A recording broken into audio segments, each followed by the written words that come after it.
Olá, você está na quarta temporada da Reconnect. Você já ouviu falar na Nagotimé, uma rainha africana no Brasil? Saiba agora na Reconnect com Patrícia Adjoquet.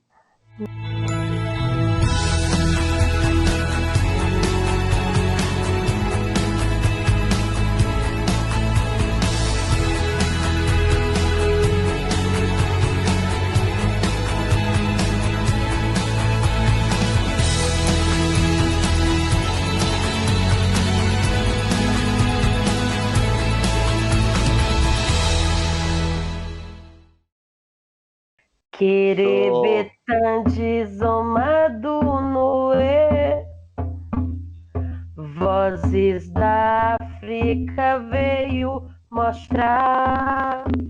No Tchenaê é quem manda, comanda o terreiro, onde vamos dançar.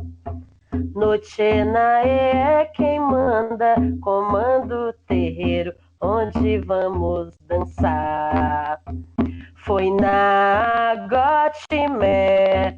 nossa rainha, que veio mostrar o reino do seu filho Guezo, querido, aqui do outro lado do mar.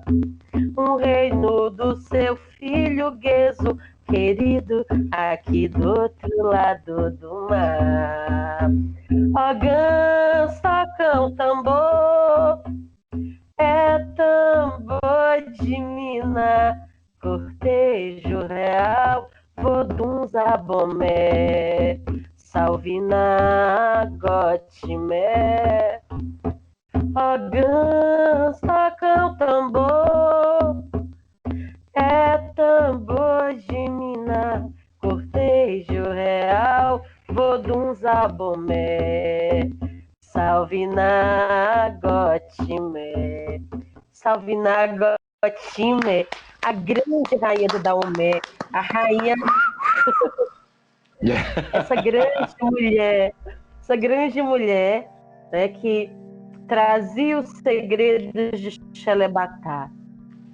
A sua história, a história do Daomé, ela se funde à história do Brasil através de muitas pessoas, de muitos ícones, mas Nagotimé foi a que me conquistou. Perfeito. Vamos já falar sobre isso, Patrícia. Estamos muito curiosos. Queremos muito saber tudo. Se segura aí que a gente vai perguntar muito e vai querer saber muito. E pode falar. Aqui é um bate-papo, a gente quer que você conte tudo e fale sobre suas experiências, que tem muito a acrescentar aqui pra gente. Bem-vindos à Reconnect. Bem-vindos à Reconnect. Sejam bem-vindos à Reconnect. Vocês já viram aí a nossa convidada especialíssima de hoje, né? Bem-vindo você à Reconnect. Ela aqui com a gente, ela que é iniciada no Ori Obaluaê. Ela é multiartista e você já viu isso aqui. Ela é cantora, ela é poetisa, ela é percussionista, escritora, narradora de histórias. Nossa querida Patrícia Adjoquet, que teve a generosidade de aceitar o nosso convite aqui para falar um pouquinho desse livro fantástico que ela escreveu, né, sobre uma rainha da África no Brasil, Nagotimé. Né? E a gente vai falar daqui um pouquinho sobre isso. E comigo, sempre comigo aqui na Reconnect, ele, nosso historiador de plantão, Roberto Leão. E aí, Roberto, tudo bem?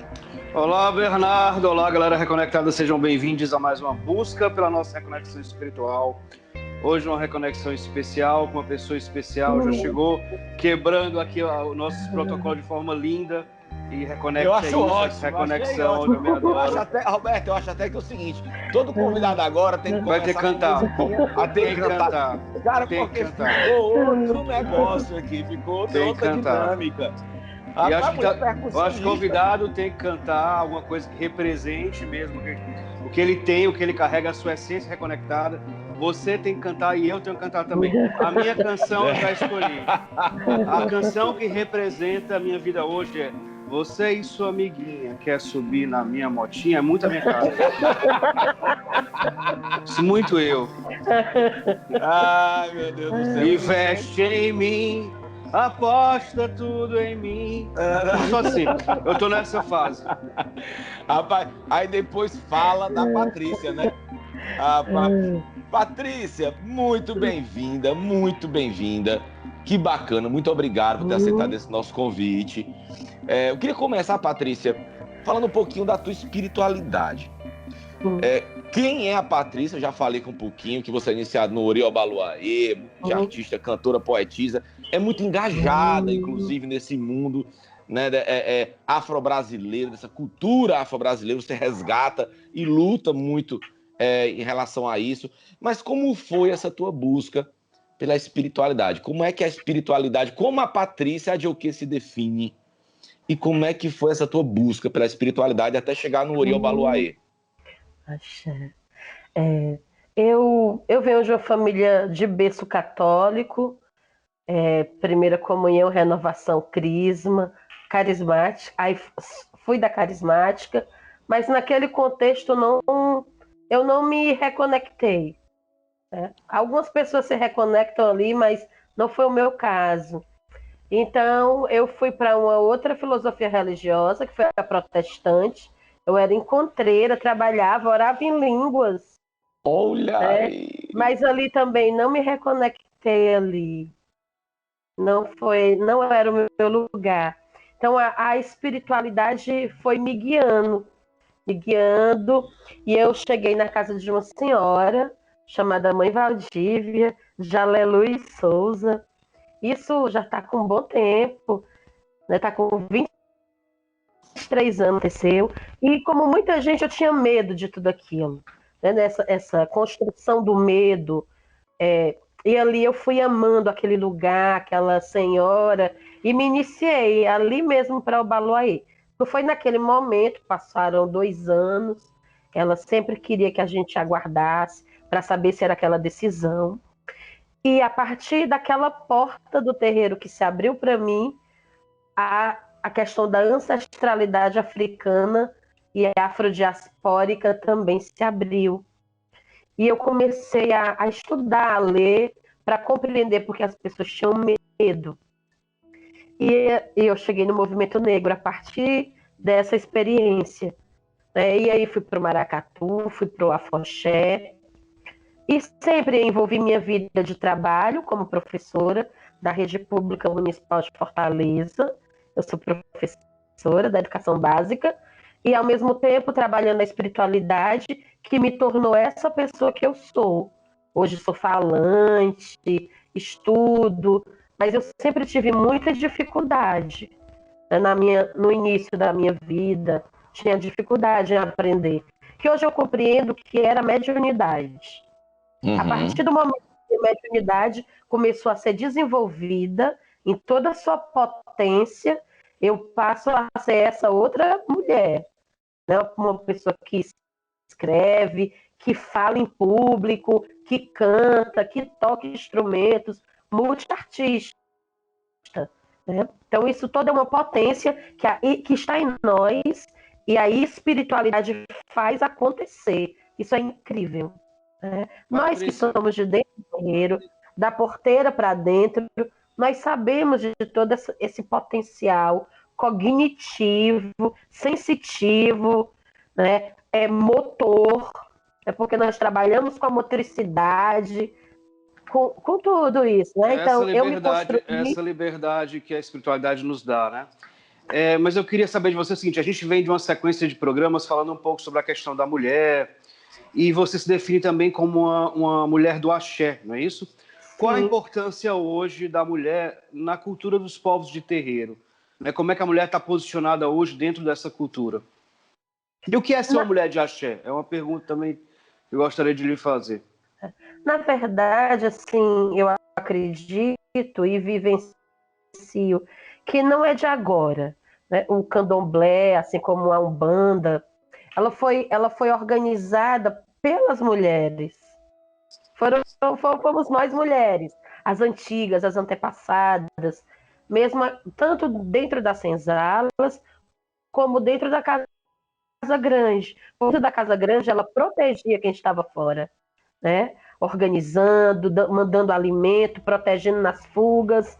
Então, nós mulheres sempre estivemos nessas articulações, em parceria com os homens, porque vocês são importantes, né? Mas quem está à frente, quem toma a decisão, quem são as mães, somos nós, com todo respeito aos pais, que os pais são importantes também. Claro. Né?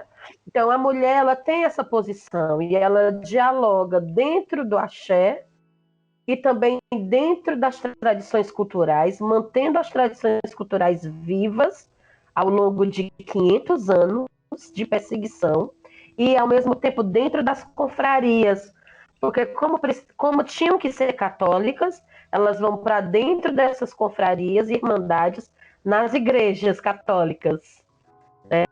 E ali elas se fortalecem e transitam do catolicismo e dentro do axé, independente de qual seja a tradição, se é Queto, se é Angola, se é Jeje, Nagovodum, mas elas fazem esse trânsito, né? A minha mãe de santo, a mãe Lúcia, que é a mãe de santo que eu fui iniciada depois que minha outra mãe faleceu, a primeira mãe faleceu, e o próprio orixá me levou para uma nova mãe, né, que já estava lá assim, me aguardando para me acolher.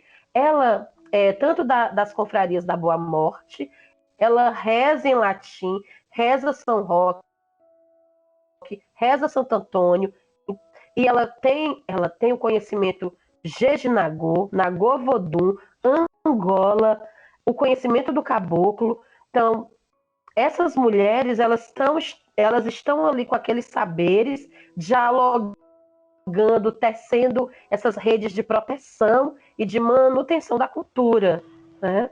Isso, eu vejo isso assim, de uma forma incrível, né? Como nós temos poder, porque dentro do axé, ter poder. O nosso poder, ele não é alguém que vai nos autorizar. Nós respeitamos nosso mais velho, nossa mãe, nosso pai, né, nosso babalorixá, nosso ialorixá, mas nós também temos o poder, né? É isso, é ter axé, é ter o poder da fala, é saber que quando eu falo, eu estou emitindo poder vibracional da tradição oral. Porque a fala, o canto, ele não é apenas o canto que a pessoa acha legal. É legal, mas ali estou jogando ondas de vibração, de magnetismo. Jesus fazia isso muito bem. Um dos maiores magnetizadores, quando ele falava, todos ouviam. E é isso que uma mulher iniciada no axé e um homem iniciado no axé tem. Ele tem poder. Né? Poder. Perfeito. Você também, Patrícia, você ministra cursos sobre temas relacionados à igualdade racial, né? Junto, inclusive, Sim. a órgãos públicos, né? Estamos vivendo os tempos, Patrícia, de intolerância explícita, né? A gente viu que os números de casos de intolerância religiosa no Brasil não têm diminuído, pelo contrário, tem crescido bastante, né? Mas, em contrapartida, também vemos mais interesse sobre esses temas, lives, pessoas mais interessadas sobre o tema. Como você enxerga esse momento? Você vê que esses números, apesar de refletirem a realidade que a intolerância tem aumentado, mas você vê essa luz se acendendo no fim do túnel, como pessoas mais esclarecidas, as pessoas estão se esclarecendo. Você acha que o povo de axé tem conquistado mais poder de fala e está sendo ouvido? Como é que você acha esse momento que a gente está vivendo? Eu sempre percebo que isso sempre aconteceu, né? Mas, assim, de um determinado período, devido à luta do próprio movimento negro, movimento de religião de matriz africana, eu levei esse debate para dentro da escola, que é meu local de trabalho, e dialogo cultura, religiosidade, que é cultura, e a escola, que também tem as culturas, mas muitas vezes as nega, né? Há uns 5 anos eu tenho oficialmente trabalhado na Coordenadoria Especial de Promoção da Igualdade Racial do município, que é a COPI. Então, meu trabalho é diretamente com essa temática. Tá? Então, surge assim uma demanda, as escolas pedem, porque devido ao grande debate, a efervescência do debate, as pessoas começam a entender que não é bullying, é racismo, que é racismo religioso, porque isso está na escola. Ao mesmo tempo que eu tenho de terreiro, de iniciada no axé, eu tenho de escola, 23 anos. Então, geralmente, as violências da escola, elas têm a ver com a homofobia, com o machismo, com o racismo. Isso pulsa na escola. E nós, enquanto educadores, eu estou falando como educadora também, nós pedimos, dizendo, não, peça desculpa ao seu amigo. Aí, como se aquilo ali fosse resolver. Atualmente, os educadores, os professores, gestores, eles passaram a compreender que é necessário estudar, precisa estudar, mas eles ainda não dominam esse debate. Então, eles vão buscar quem domina. Então, a gente vai, mas eles também têm que se preparar, porque quem vai fazer o trabalho são eles. A gente vai naquele dia, monta o curso, monta a proposta, assessora, diz aonde buscar a informação, porque isso nós sabemos. Mas as pessoas é que vão entrar nesse debate, perceber que é importante, não é só porque tem a lei, é porque o maior país negro fora do continente africano é o Brasil. Nós precisamos dar esse lugar ao negro, à população negra. Precisamos reconhecer que o Brasil é racista e estudar sobre isso, não para acusar, e sim para avançar com as políticas públicas, né? As pessoas, inclusive eu fico às vezes admirada, porque eu faço parcerias, né? Porque sozinho a gente não consegue fazer nada. Fizemos uma parceria com o professor Marcelo Natividade, que é do Departamento das Ciências Sociais na UFC, com o projeto Afrotons, Cultura Afro-Brasileira na cidade e na universidade. E eu sempre gosto de usar o tema africanidades, afromemórias. Ele pediu para botar macumba, pontos de macumba. E esse curso, foi oficina, ele teve muita procura. Nós fizemos 2 oficinas na Casa Amarela, tinha 40 pessoas inscritas. Legal. Depois, o Teatro Carlos Câmara pediu para a gente fazer a formação de uma semana inteira. Nós dialogamos com o Papo de Tambor, que é um projeto do Cuca Mudubim. E assim, dialogamos sempre sobre o tambor, sobre essas tradições, sobre o que o tambor representa, não é só toque, batuque, é algo muito mais profundo. Os pontos de macumba, que são narrativas que os caboclos vêm falando. Então, eu preciso compreender quem é Tupinambá, que aquele Tupinambá não é um caboclo, é uma aldeia, é um povo Tupinambá. E quando eu digo queima Tupinambá, eu estou fazendo esse racismo contra o povo indígena, queimando a memória do povo indígena, tirando os seus direitos, né? Então, a gente conversa sobre isso e as pessoas estão afim de saber isso. Alguns têm medo, mas quando elas veem pessoas como você, Bernardo, como eu, elas tentam se aproximar, que aí volta para a gente, que é de terreiro. Nós precisamos ter esses saberes, porque nós é que vamos falar sobre eles com propriedade, né? Patrícia, deixa eu lhe perguntar uma coisa. Para a gente começar a falar sobre a Nagotimé. Você teve a experiência, você conheceu essa rainha quando você esteve em Berlim em 2012, não é isso? Benin. Em Benin, perfeito, Benin. Ótimo. Mais interessante ainda, conta pra gente como foi essa experiência.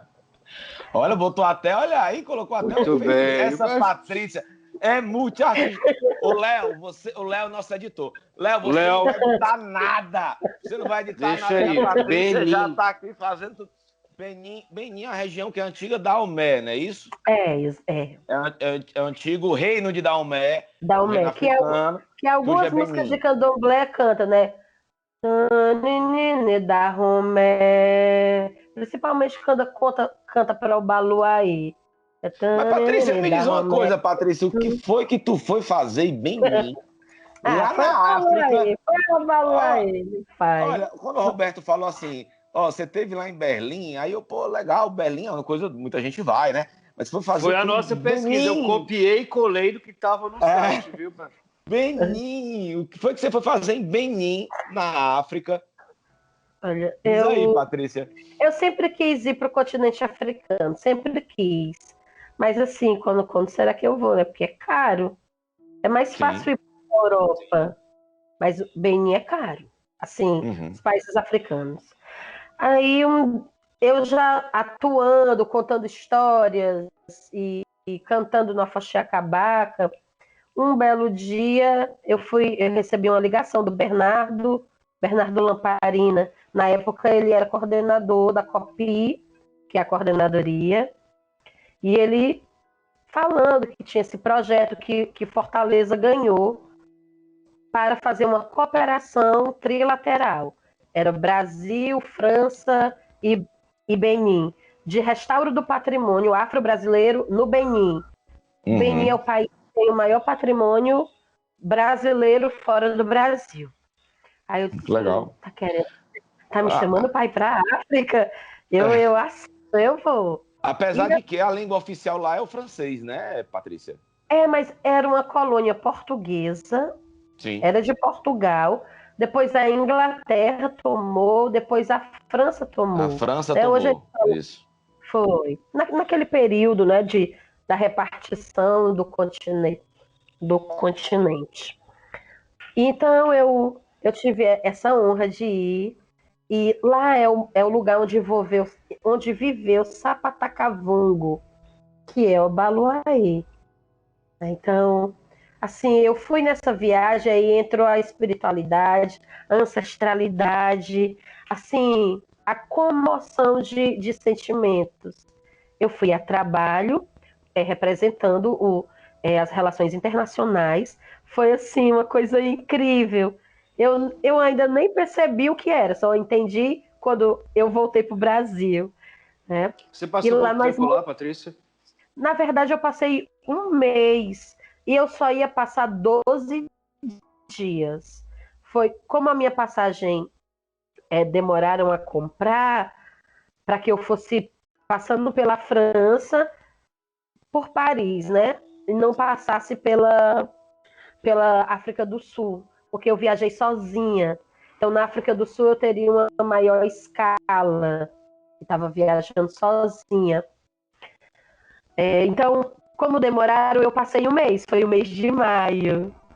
Né? E chegando lá, me levaram, quando eles souberam que eu era iniciada para Sapatakavungo, me levaram até o Queto, onde eu tive uns rituais de acolhimento, uns rituais, né, com base em Alade e Fé, que é quem está sentado no trono que um dia foi de Oxóssi.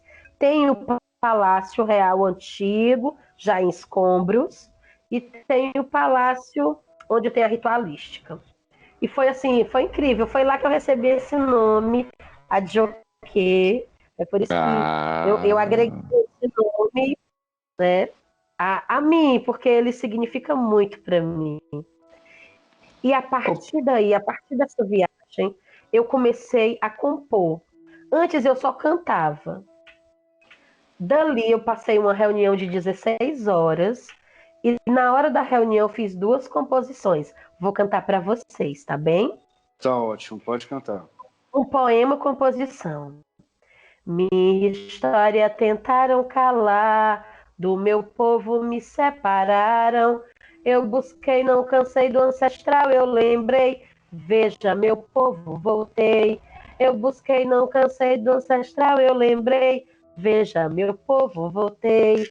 É meu ritmo e tem valor. Toda a minha força vem do tambor que vibra com muito axé. Na casa Vodum, que é candomblé.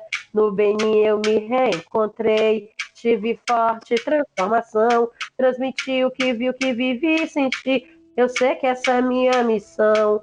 Agora Sapata e Olorum, por meus irmãos aqui reencontrar. Tenho certeza que essa imersão teve recomeço, mas fim não terá.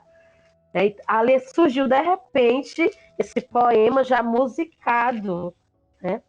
E aí no final da reunião eu cantei para eles. E daí eu fui pegando elementos de como transformar tudo isso que eu tinha vivenciado, porque expandiu a minha consciência espiritual. Eu entendi que ele era do cotidiano da África. Mas lá como foi seu contato com o Nago Timé, lá em Benin? Eu fiquei em um hotel, um grande complexo, onde tinha curso de fazer sabonete, óleo, shampoo. Era Songhai o nome desse hotel, do complexo Songhai. E lá tem uma biblioteca, um centro de formação com uma pedra fundante, assim, bem na frente, com reverenciando o Gezo, o rei Gezo. Aí lá na pedra diz, filho de Nagotime. Aí eu fiquei com essa coisa, quem é essa rainha? Quem é essa Nagotime?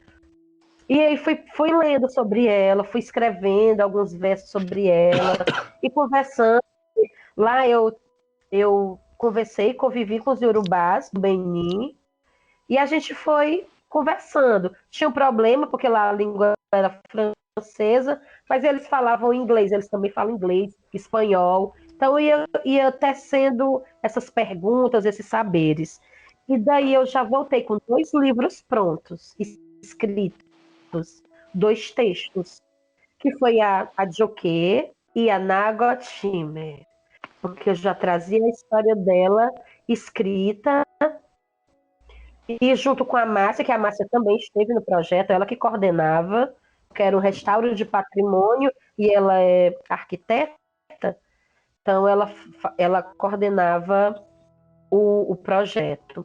E eu fazia a parte pedagógica, né, que eu sou pedagoga, fazia o assessoramento pedagógico do curso. Então a gente montou Patrícia, esse projeto. Deixa eu te cortar só um pouquinho, Patrícia. A Benin, ele tem, assim, o Daomé, na época de Daomé ainda, ele foi um dos primeiros reinos, né, vamos dizer assim, que reconheceu a independência do Brasil, né, ainda no século XVII, por aí. E apesar do seu tamanho, que ele é pequenininho, né, por exemplo, ele é 10 vezes menor do que o vizinho, a Nigéria, vamos dizer assim, ele tinha muita importância econômica, ele tinha muita importância como reino africano. Mas também ele foi um dos principais ambientes de tráfico negreiro transatlântico, né? Ele, inclusive, era conhecido como a Costa dos Escravos, né? Porque ele foi um dos maiores exportadores de escravos na época da escravidão. Como é que é essa cultura lá ainda? Você pode falar um pouquinho para a gente? Assim, eles ainda carregam essa dor da escravidão por terem participado de alguma forma disso? Como é que funciona lá isso, Patrícia? Olha, em um mês não dá para a gente perceber tudo, mas um dos grandes traficantes foi brasileiro, né? Foi brasileiro. E lá tem um grande busto, uma imagem dele numa praça. A casa deles é um museu de la esclavagem. Então, eles têm isso como uma avaliação do que aconteceu e de como avançar. Eles conseguem fazer essa avaliação, eles conseguem observar o que aconteceu para que não aconteça mais, e coisa que o Brasil ainda não consegue. O Brasil nega tudo isso. Lá no Benin, eles encaram isso de frente, e como eles estão no território, eu observo assim, como eles estão no território e vivenciam suas tradições, eles avançam e se cuidam. No Benin eu não vi morador de rua, pessoa. Eu só vi um senhor num sinal pedindo, mas a família não quer que ele esteja ali, ele fica. Então, eles vivenciam esses valores, que são nossos valores do terreiro, e dialogam assim. Existiu a escravidão, a escravização, e nós estamos cuidando para superar, para avançar e que isso nunca mais aconteça. Eu compreendi assim, né? Muitos países africanos, Patrícia, adotaram a religião islâmica, né? Qual é a religião oficial lá de Benin? Na verdade, o que eu vi, que eu percebi, é que eles convivem bem. Tem o culto tradicional, em todo lugar, é igual farmácia Pague Menos aqui em Fortaleza, todo lugar tem o templo Azang Beto, que é o culto Vodum, o culto ancestral. Tem aquela casa ali de barro, coberta com a palha. Também tem o templo maior, que de todo lugar da cidade a gente vê, em Porto Novo. O Benin tem duas capitais, a capital cultural e a capital política administrativa, que é Porto Novo. Então, em Porto Novo, de todo lugar a gente vê o templo. Depois eu posso enviar algumas fotos. É bem interessante. Quero sim. Agora, eu vi algumas reuniões católicas, porque nesse complexo Songhai, onde eu estava hospedada, tinha um local que havia a missa. E eles se vestiam como candomblé, né? Porque é do dia a dia. Nossas roupas dentro do terreiro é do cotidiano, na fila do banco, nos restaurantes. A pessoa vai trabalhar na prefeitura toda paramentada de candomblé. Ia ser muito bacana. É muito interessante, sabe? E um pano de cabeça, quanto maior, mais elegância a mulher tem, sabe? Quanto mais armado. Então lá tem os cristãos, evangélicos, protestantes, tem os católicos, tem os islâmicos, mas pelo menos lá em Porto Novo, do que eu vivi, eles respeitam cada um, não tem atrito religioso e eles não ficam impondo a religião a gente. Legal. Entendeu? Eles falam. Eu tive um relacionamento com um muçulmano enquanto eu estava lá. E, rapaz, assim, Patrícia, você é danadinha, né, Patrícia? Eu não podia perder essa oportunidade. Né? A gente teve uma relação de 2 anos, uma experiência muito linda, né? E assim, a gente teve essa relação de 2 anos, depois não deu certo por causa da distância, porque minha vontade realmente era de voltar para lá. Eu chorava para não vir mais para o Brasil. É bem intenso. Não sei se você já foi, Bernardo, assim, a um país africano. Assim, o que eu sei que tem pessoas que sentem isso em países europeus, né? Eu senti no Benin. Eu chorava de emoção e eu me tremia, assim, ficava trêmula. Eu sei que tem a ver com a Reconnect, né? Com a conexão. E assim, eu aprendi muito com o Mubarak, porque sendo ele iorubá, ele sabia as tradições. E ele, sendo muçulmano, a única coisa que ele não fez no rosto foi aquelas marcas que são das etnias. E aqui a gente faz dentro do candomblé as marcas, sim, né? Uhum. Que a gente que são as nossas ritualísticas, lá eles fazem no rosto. Aí eu perguntei, por que você não tem as marcas no rosto? Porque minha mãe não permitiu. Então, mas eles compreendem bem a mitologia, as histórias. É bem Patrícia, interessante. Deixa eu aproveitar aqui para fazer um link. Deixa eu aproveitar para fazer um link que eu acho que é importante. A gente vai começar a falar um pouco agora do teu livro, né? Sobre essa rainha que tanto te encantou. A tua experiência na África também foi algo que eu vejo que está marcado dentro de você. Você conheceu um pouco mais de perto aquela atmosfera, aquele clima que faz muito parte da história do nosso país, não é isso? Hoje nós temos pessoas que falam, que contestam, que questionam essa relação da escravidão, né, de como se deu essa escravidão. E há quem diga também que os próprios negros, escravos africanos, vendiam o seu próprio povo, que não era bem assim, que o português não escravizava e tal. Eu acho importante para a gente poder fazer esse link para o teu livro, para essa rainha que você vai falar, que eu acho que é uma história muito linda, muito bonita. Eu gostaria de você, enquanto educadora, enquanto mulher de axé, enquanto pessoa que esteve lá, que vivenciou um pouco o clima dessa história, falasse um pouco sobre esse processo de escravidão e se esse discurso de que não foi bem assim como foi contado, que os próprios negros se escravizavam, se ele tem fundamento ou não. Essas falas que a gente sabe que existem, elas são bem interessantes, né, e impertinentes. Porque, geralmente, quando a gente vai lucrar com alguma coisa, a gente tende a esquecer nossos valores e a se corromper. Isso acontece desde que o mundo é mundo. E isso também aconteceu no continente africano, assim como no continente europeu, quando pais matavam filhos envenenados para ocupar seus reinados, né? Isso também na Ásia, nessas grandes famílias clãs, Gengis Khan, Kublai Khan. Isso falando historicamente. Eu não sou historiadora, eu faço uma leitura, porque a história está em tudo, né? Então, houve sim aqueles que se aliaram por ganância, por achar que ficariam ricos, porque o tráfico negreiro, ele gerava dinheiro. Né? Quem tem a oportunidade de assistir agora um episódio na Netflix, uma série Sankofa, está sendo excelente. Eu estou assistindo. Então, fala disso, o tráfico gerava dinheiro e era autorizado.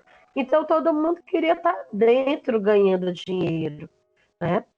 Então a gente vai ter essa tendência não, eu também quero ter dinheiro, quero ter poder, e se corrompe contra seu povo. Isso acontece ainda hoje, até entre nós somos amigos, aí eu tenho a oportunidade de assumir um cargo, eu vou esquecer tudo quem eu sou, meus valores, e vou trair meus amigos.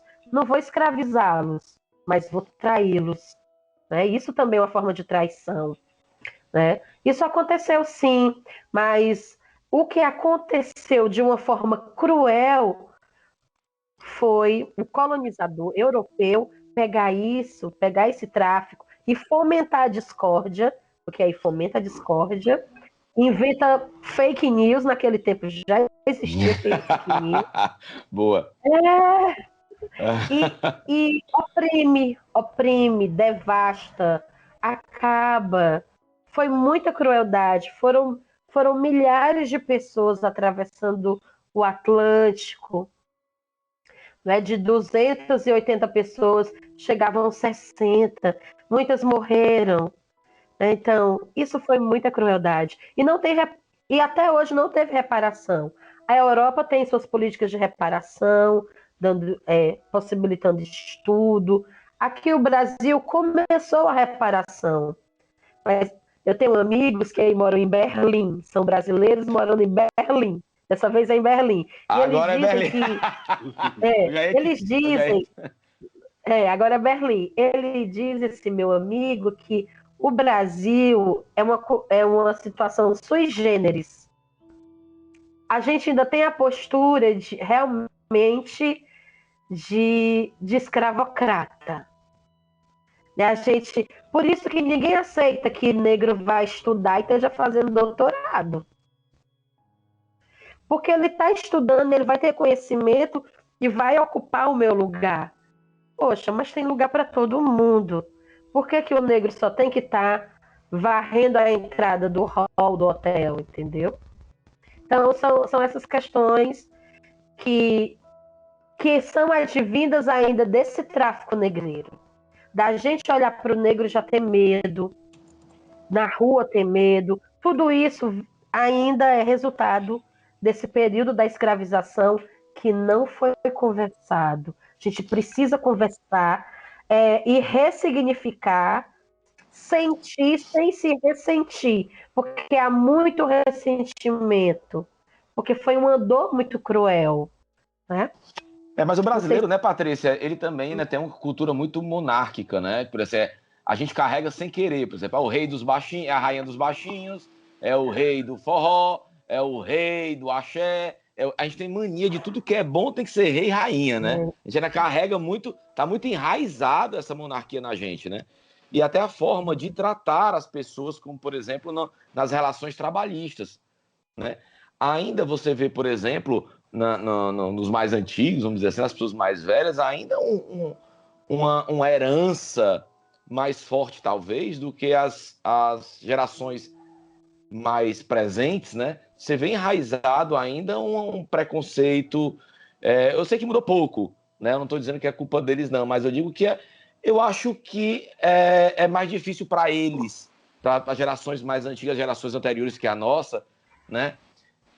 Abrirem a consciência para isso, né? Que a escravidão acabou, porque, por exemplo, eu tive o prazer de conhecer minha bisavó. Minha bisavó morreu com 98 anos, né?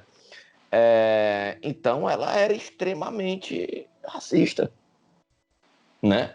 Então, para você ver como isso é muito recente ainda, né? É verdade. Agora, eu fico pensando assim, quem construiu o Brasil foi a população negra. Às vezes eu fui uma vez naquele açude do Cedro, ali eu identifiquei arquitetura egípcia naquelas pedras. Da forma que eu nunca tive no Egito, ainda não, pode ser que eu vá. Mas, pelas imagens que a gente vê das pirâmides, ali a arquitetura, aquela mesma arquitetura está ali. E o símbolo Sankofa, eles estão ao longo de toda a mureta do açude. Esse símbolo é de artesãos africanos.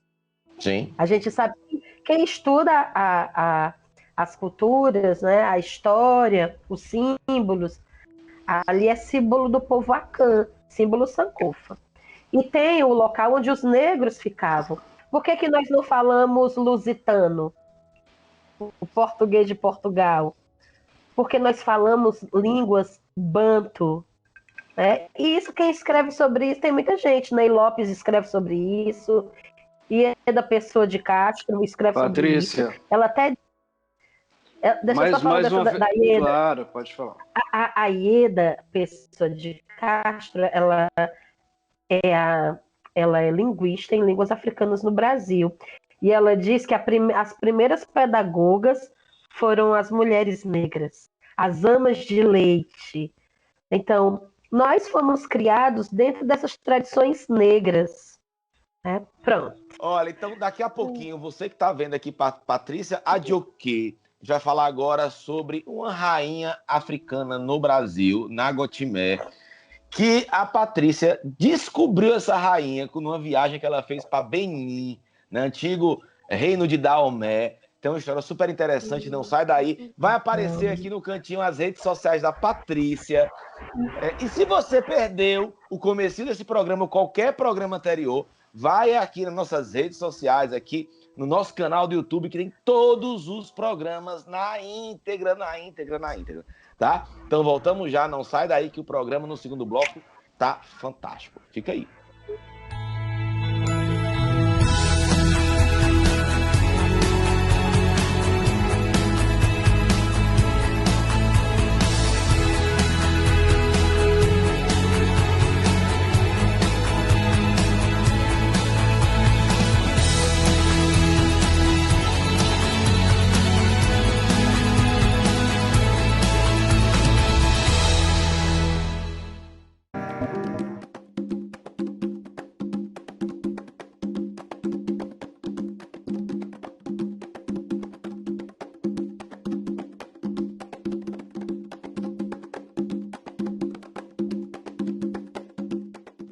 De Marias, moda religiosa.